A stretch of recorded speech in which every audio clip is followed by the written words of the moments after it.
Hello,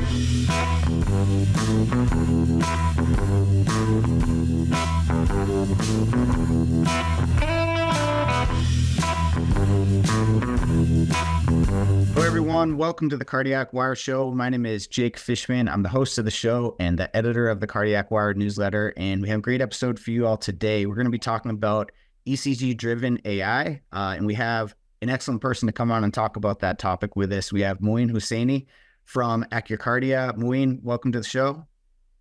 Hi, thanks for having me, Jake. It's been a real pleasure to get to know you and to use Cardiac Wire on a regular basis. Well, I'm glad it's been great to get to know you too. And I'm glad you're enjoying the Cardiac Wire. Maybe to get us started, help us get to know you a little bit better. Can you share a quick introduction to yourself and AccurKardia? Absolutely. So I'm a career medical device professional. Was a biomedical engineer to start, but kind of held almost every role in a commercial organization within medical device, from corporate strategy, from product management, to marketing, to commercial operations, you name it. So I've been across the board, mostly in big med tech. And AccurKardia was the one company that convinced me to jump in doing something more innovative. And I'm really excited to talk about it here with you today. I'm excited too. One of the things that has me excited as I've learned more about AccurKardia is that you're using AI-driven or ECG-driven AI to take ACG beyond arrhythmia detection. Can you help me just get a better understanding of how you're doing that? Yeah, absolutely. So, AccurKardia has two fundamental businesses. One is to help automate ECG interpretation for cardiac monitoring companies, and that is to streamline and speed up and improve the outputs that they provide to their customers and the clinicians and patients that are affected by arrhythmia diagnosis. And then secondly is unlocking ECG as a biomarker for cardiac conditions and beyond. And we've really been excited by the application of AI to ECG to really enable the broader use of ECG for these non-traditional applications or non-arrhythmia applications. So how exactly are you from a technical perspective, how are you expanding the use of ECG as a broad biomarker for these conditions? So we've begun by using ECG as a broad biomarker for other conditions by really being targeted around which specific applications could show the most promise and where we had specific expertise around where we could deploy it effectively. So, for instance, we've begun looking at structural heart conditions like aortic stenosis. I myself have a background in this space, having spent a lot of time at Edwards Life Sciences. And we had a good knowledge of the fact that you could see some of the effects of conditions like aortic stenosis in the ECG, but we just never had previously used ECG before for the detection or screening of that condition. But we had a really, really good intuition around whether ECG now with AI could then be used to do that. And once we were admitted into the Mayo Clinic Platform Accelerate program last year as part of cohort 3, we got to really test that hypothesis out and had some really promising results with that, as well as other conditions like cardiac amyloidosis and hyperkalemia. And I can talk about those a little bit more deeply as we get into the conversation, but we're really excited about the results that we've had so far and just the amount of innovation and product development that can occur in a very short amount of time with access to great data and a smart team of machine learning engineers. I want to dive a little bit deeper into the AI aspect and basically how you're using AI to enhance ECG as a broader biomarker and as a way to detect non-arrhythmia conditions with ECG. Sure. So we're specifically the process that we followed to leverage ECG as a broad biomarker for non-arrhythmia conditions is, number one, we've focused on obtaining really, really good data sources or access to key data sources. This is the really key thing. There's been, once we've seen in the academic literature that there's an idea there around or good promise around using ECG for a specific application, the actual development of that application requires extremely good data for the training of the model, making sure that that data is representative of the community to which it will be applied. And then secondarily, really, really good and robust processes and access to data for validation of the algorithm once it's been developed. And so, we've been blessed with working with the Mayo Clinic, but other, really amazing data sources. And the process for, developing those applications has been remarkable in my view. Is in the past, through legacy technologies, it would take a few years to roll out a new technology, but here we have an idea that we'll see in the academic literature. We'll test the hypothesis and on a great data set, we'll develop it, validate it, and in what is a relatively very short amount of time, we can develop a breakthrough application for a novel approach for detecting condition. And so then the emphasis around developing the application is around getting through the FDA process and partnering with strategics and others in the space that are stakeholders for the detection of the condition, specifically around aortic stenosis. We've begun we have a really promising model, and we'll be publishing some results here soon at a few congresses, but we've had some really promising results from the development of that application. We're working on getting a cleared device through the process here, and we've begun conversations with stakeholders in the strategic space, as well as hospital systems that might want to serve as a pilot for improved diagnosis of this condition. And we've been building out the case for why you'd want to do that, not only in terms of the benefit for patients from earlier diagnosis and how that's linked to better treatment and outcomes, but also improvement of economic outcomes for health systems from earlier treatment, to improve revenue and reimbursement for hospital systems, to lower payer costs over the long term, as well as patient activations for the companies that make the therapies for structural heart conditions like aortic stenosis. So that's a bit of where we've been focused and how we've developed the application. And we're looking to apply that model to other conditions going forward, like cardiac amyloidosis, hyperkalemia, and many more beyond that.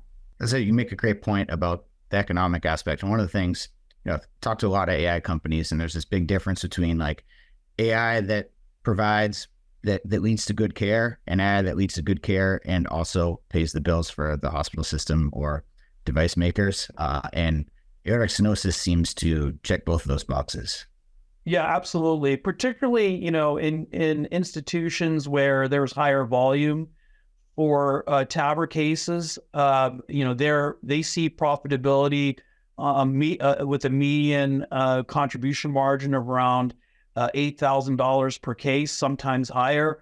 They get a reimbursement, depending on where they're located geographically, around $55,000. And, every undiagnosed patient is potentially lost contribution margin to hospital systems and lost revenue. On the payer side, there's a lot of literature showing that if you don't treat cases of aortic stenosis in time, it leads to additional heart failure hospitalizations, which are very, very costly. And, so there's direct healthcare impacts from not treating the condition, and then indirect costs, societal costs from the premature mortality associated with the condition. And then, of course, the therapy makers would be interested in finding more candidates for their conditions and their missions to treat and save more lives. And so we're a partner in helping all parties, patients, hospitals, payers, and the strategics involved in developing those technologies. We can help all involved in a sort of win-win-win scenario in that case. Got it. So we've got the why established for aortic stenosis detection. Maybe let's just take a minute and explore the how, in terms of, how it might work to set up a screening detection program, and then also how it might compare to, say, echo or methods that are used today. Oh, that's a great question. So I'll start with the second one first. So, we're, with this aortic stenosis detection model that's, again, ECG based, we're not looking to really replace echocardiography. That and cardiac catheterization are both the gold standard for diagnosing the condition and getting the morphology of the condition. What we're really looking to do is to fill the gap in the market, the underserved population that doesn't have a robust screening tool. There really isn't a good screening approach for structural heart conditions, particularly aortic stenosis. And that's one of the main reasons why the condition is underdiagnosed and undertreated. So, on one end, you have echo, which is really good at, diagnosing and characterizing the disease. But before that, really all you have is, you'll have a patient that comes into their primary care physician, for instance, and kind of complain about symptoms. And the symptoms are very non-specific in the case of aortic stenosis. It's shortness of breath. It's, inability to walk, maybe lethargy. And a lot of that can be associated with aging and senility, for instance, when in fact it's a lethal and highly mortal condition. And so, an astute physician would look into those complaints a little bit more. And their only tool in the clinic is really that interview and then auscultation, which is listening to the sounds of the heart through a stethoscope. And so in some instances of even severe aortic stenosis, a murmur may be absent. Or in the pressured environment of primary care where they're seeing patients in 15-minute increments, they just miss the murmur. Or, the patient doesn't complain because they're just not aware of their symptoms, or they just, think it's just them getting old. And so they just don't get worked up or referred to a cardiologist. Conversely, ECGs are something that are just ubiquitous. Almost anyone who's suspected of having a cardiac condition gets an ECG. They're conducted in the primary care setting. They're just ubiquitous. And then if you have a test that can eliminate the subjectivity of listening to a murmur through a stethoscope and can flag with high sensitivity and specificity that a patient is at high risk for developing or has aortic stenosis, and that they should be referred to echocardiography, we kind of help build that pipeline, eliminate the subjectivity. And then because of it's a low cost, it's, call it $10 per case to implement an ECG. And literally you're talking about a 5 or 10 second acquisition. It's just super little amount of time. You can then screen lots of patients really quickly, automated in the background through ECG. And notably, our technology, for instance, applies on retrospective data. So there's millions and millions of ECGs in hospital system EHRs that we can go to and then screen that data, mine it for cases of patients who are high risk. And again, we, take out those that have already been diagnosed, already, gotten echoes, et cetera. We can screen for people that need to get into the system for follow-up and further evaluation. And that way we catch more patients and potentially get patients earlier on before the disease has progressed and caused left ventricular hypertrophy or heart failure, and then you get a heart failure hospitalization before it's treated. The outcomes will be a lot better if you catch it early on and treat it earlier on. So a little bit of how we kind of address that population and have better patient outcomes, better economics, get more patients treated, all of that. That makes so much sense. It's so cool. A lot of the things that you just mentioned in terms of integrating into the ECR and creating a pipeline, those involve like workflow integration, right? Absolutely. Help me understand how AccurECG, either for aortic stenosis or just in general, integrates into clinical workflows and what some of the feedback has been around that. Absolutely. So there's two products, core products that AccurKardia has. There's AccurECG, which is focused on ECG interpretation automation for cardiac monitoring companies. So those are the companies that are looking for or have devices specifically indicated for detecting cardiac arrhythmias. And what we're able to do with AccurECG is significantly automate and reduce the costs, improve the accuracy, shorten dramatically the turnaround time of results for clinicians and their patients for those cardiac monitoring companies. And that's really addressing the pressure that those companies are feeling from increased volumes and reduced reimbursements for ECG interpretation, particularly for the Holter and extended Holter use cases. So for those companies, we've developed a whole slew of ways to integrate into those platforms.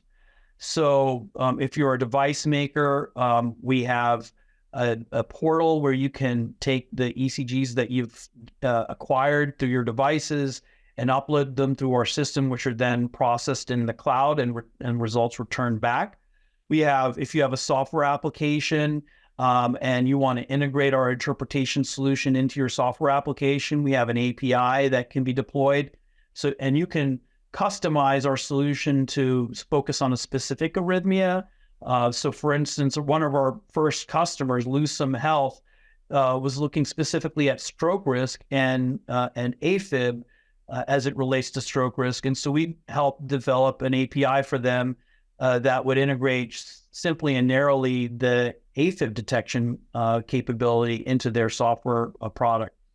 And then last but not least, we have a mobile platform and can deploy across the mobile environment and can process ECGs acquired from consumer devices like an Apple smartwatch or a Samsung smartwatch, for instance. So that's the arrhythmia detection side.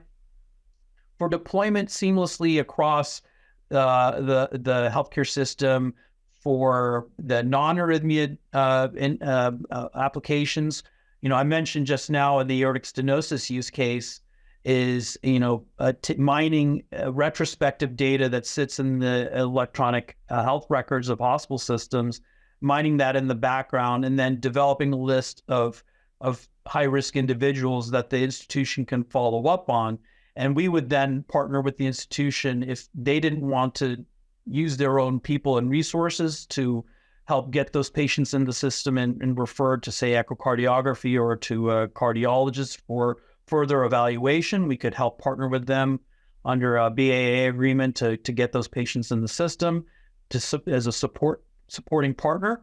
Or we could integrate into point of care devices. So develop modules that would be part of the devices used in the clinic and then automatically process and screen patients there.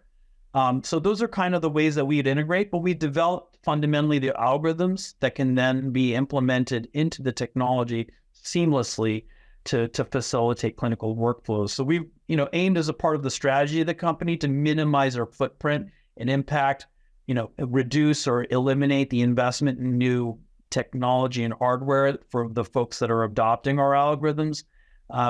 We're pure software as a medical device company. And, part of what will enable the adoption of our technologies is that we don't disrupt the clinical workflow. We don't impose the purchase of a new device that the clinician has to have. We don't make them change what they're currently doing today. We add on to that by mining the data that already exists or providing additional interpretation for the data that already exists and being a physician or decision support tool, essentially. One of the things you mentioned earlier about essentially identifying more patients kind of brought to mind the idea that AI's potential to improve access to care, particularly in low resource settings. Is that something, how does that fit, that idea or that goal fit with what AccurKardia's technology can do? Yeah, it aligns perfectly, amazingly. And it's a big part of why we get up in the morning is to get more patients treated.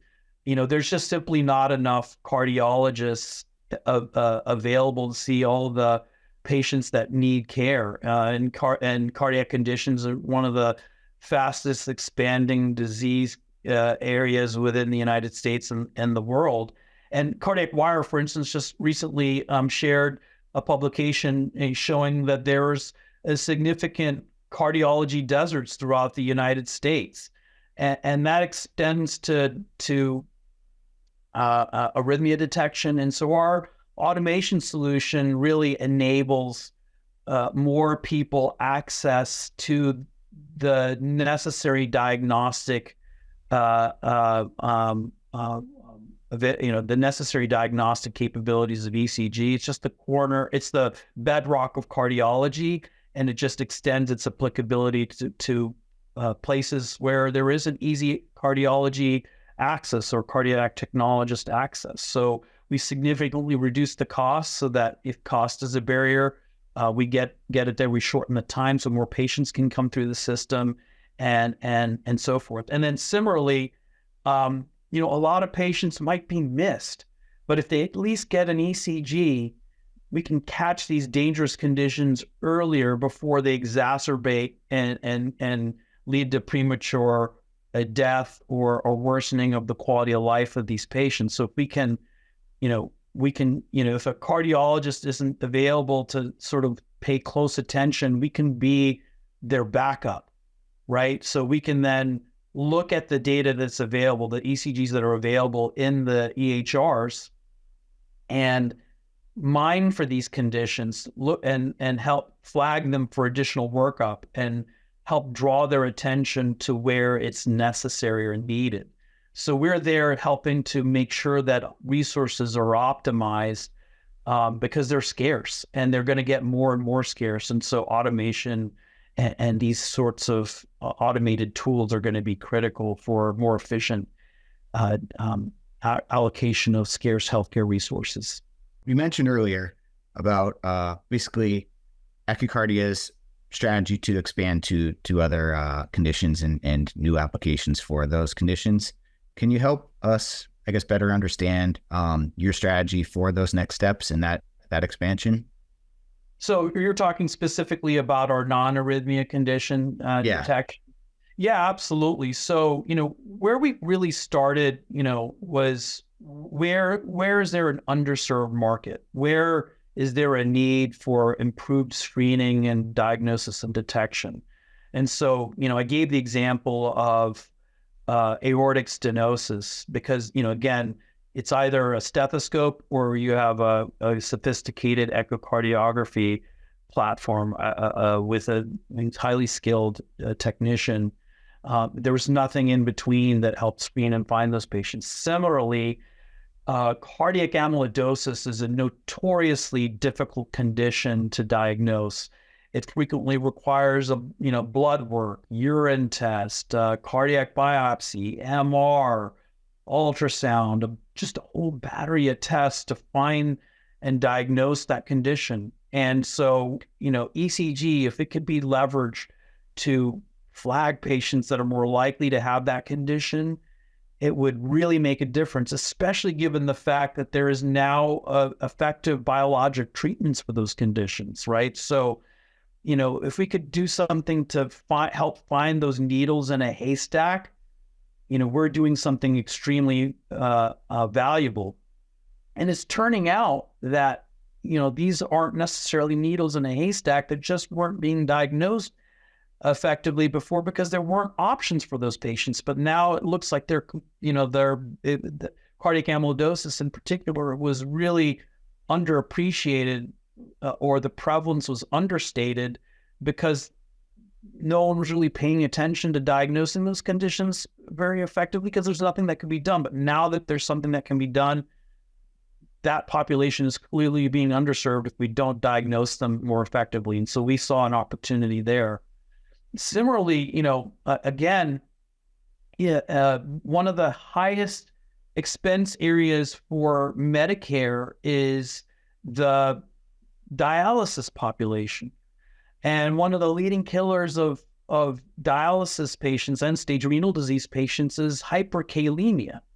Because the kidneys are failing, the kidneys are not adequately filtering potassium out of the bloodstream. And if the patient's gotten sick from, say, kind of straying from their diet or something, that can lead to an emergency hospitalization or sudden cardiac arrest. And that's one of the leading causes of death in these patients. So if we can, say, monitor for hyperkalemia through a smartwatch and alert the patient that, hey, you're getting sick, and because this is often an asymptomatic condition or the symptoms are highly nonspecific, we can let them know, hey, you need to go get another dialysis, or you're kind of trending in the wrong direction. Let's kind of intervene before you get so sick that you need a hospitalization or get so sick that you suddenly die. Let's reduce the cost of the system and let's keep those patients alive so they can eventually get a transplant. And so we saw an opportunity here in a patient population that was vulnerable to a condition that's not being monitored when they're at home. They're getting a blood work when they're coming in to a routine dialysis, but they're not getting monitored at home. And they suddenly can die at home, because they've had a poor quality dialysis for some reason, or they just ate poorly, or something happened that kind of triggered the episode of hyperkalemia. We can catch that and let them know to intervene, to intervene earlier, or notify their managing physician to give that person a call and say, come in, we need to do something to lower your potassium. So those are the sorts of areas that we focused on, was underserved populations, where there was a high cost to the medical system and a high mortality rate, and where we had an expertise and a set of knowledge to try and go after that patient population. As I mentioned, for instance, I have a background in structural heart, and I knew that application really well. And we have a roadmap to expand to other structural heart conditions and to other electrolyte dysfunctions, for instance, as well. So, and they're just more and more applications that are possible, but we're starting with those beachheads, and then we'll expand from there. It's astounding how much more can be done with ECG, considering how it's an everyday modality that we're just using for this one specific use case. Yeah, it's super old technology, but all we used it in the past for, it was really arrhythmia detection, and but now, because of the ability of AI and the sophistication of AI and its ability to correlate really subtle and invisible characteristics hidden inside the ECG that the AI can see, 200 parameters that it would be impossible for a human to put together, that constellation of little features in the ECG that are subtle and hard to see. You put them all together and then can correlate that constellation to the presence of some physiological condition. Now that's been unlocked by the power of ECG and the compute power available to enable those sophisticated ECG algorithms. The other thing that's really enabled this is large, high-quality data sets, so that we can train the AIs to do that pattern matching. So if you now have 1 million patients with ECGs paired with people who have the condition, identified by a gold standard with a strong ground truth, you can then look and see what's the correlation between these ECGs and these patients. And the AI trained on 1 million of these kinds of patients can then be better than anyone else or anything else that could possibly look for that condition. And so now it's really an exciting time to see what we can mine for inside ECG and how we can be leveraged to diagnose and identify and screen for these other conditions. So we're seeing kind of a second renaissance of ECG. It was amazing when it was first discovered over 100 years ago, and now we're seeing we're unlocking it with AI and detecting all sorts of new applications for it. One last question, then I'll let you go. For the folks, the clinicians out there, or the ECG monitoring providers out there who are watching this and are ready to make that step and be more automated and more precise, and that the patients that they're monitoring are the patients they're detecting. How do they make the move and reach out to and connect with AccurKardia? Oh, that'd be amazing if you did reach out to us. So you can call or email or reach out to anyone on the executive team. My name is Moin Hussaini. My email at AccurKardia is mhussaini@accurkardia.com. That's MHUSSAINI. If you just Google Moin AccurKardia, you'll find me either on LinkedIn or on the website, and just reach out that way. We would love to partner with KOLs, clinicians, cardiac monitoring companies, researchers, anyone that has an interest in this space. We love building the network and contributing back and helping you and your missions to do either research or treat patients more effectively. Right. And Moin, it feels like you say a really solid case why people should be reaching out. It's so interesting to see what AccurKardia is doing, both to streamline the things that people are doing now and to just open brand new doors and what people can be doing with ECG using AI. which is so cool. Thank you for coming on, sharing all your insights. Your experience in healthcare and in cardiology is just incredibly deep, and it shows. And it shows with what AccurKardia is doing. So thanks so much. For the folks who are viewing, thanks for tuning in. Hope you learned a lot. I bet you did. And I'll catch you next time.